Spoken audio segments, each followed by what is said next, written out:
চক্রান্ত হচ্ছে, কাজেই নির্বাচন সুন্দর হতে হবে। প্রধানমন্ত্রী ভোটারদের অংশগ্রহণে এবারের নির্বাচন হবে অংশগ্রহণমূলক বলে মন্তব্য করেন আওয়ামী লীগের সভাপতি প্রধানমন্ত্রী শেখ হাসিনা।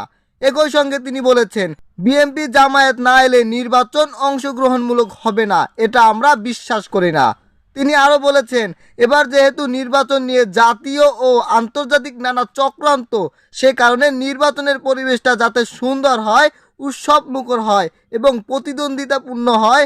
রাজনীতি তেজগাঁও ঢাকা জেলা আওয়ামী লীগের কার্যালয় থেকে গতকাল বৃহস্পতিবার ভার্চুয়াল সংযুক্ত হয়ে জামালপুর, শেরপুর, কিশোরগঞ্জ, নরসিংদী, চাঁদপুর ও বান্দরবান জেলার দলের নির্বাচিত জনসভায় এ কথা বলেন শেখ হাসিনা।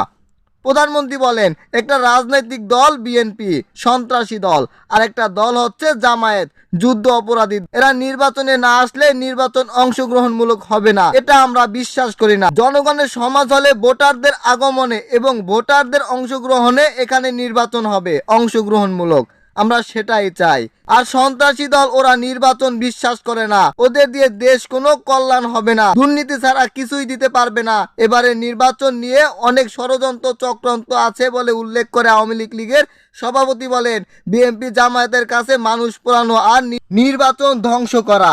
নির্বাচিত সরকার গণতান্ত্রিক সরকার ধারাবাহিকভাবে 2008 থেকে 2023 সাল পর্যন্ত আছে বলে এই দেশ উন্নত হয়েছে। আগে যারা ক্ষমতায় ছিল তারা তো একদমই আগাতে পারেনি, দেশকে পিছিয়ে দিয়েছে।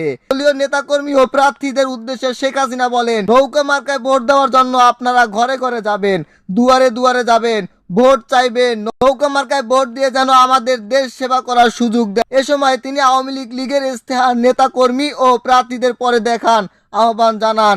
দলীয় স্বতন্ত্র প্রার্থীর বিষয়ে শেখ হাসিনা বলেন, আমরা কিন্তু এটা নির্বাচন উন্মুক্ত করে দিয়েছি, নৌকা মার্কা দিয়ে পাশাপাশি আরো যারা দাঁড়াতে চান তারাও দাঁড়াবে। এখানে একটা অনুরোধ থাকবে, শান্তিপূর্ণ পরিবেশ আপনার বজায় রাখবেন, যার যার ভোট সে চাইবেন, জনগণ যাকে খুশি তাকে ভোট দেবে, এটা আমাদের স্লোগান।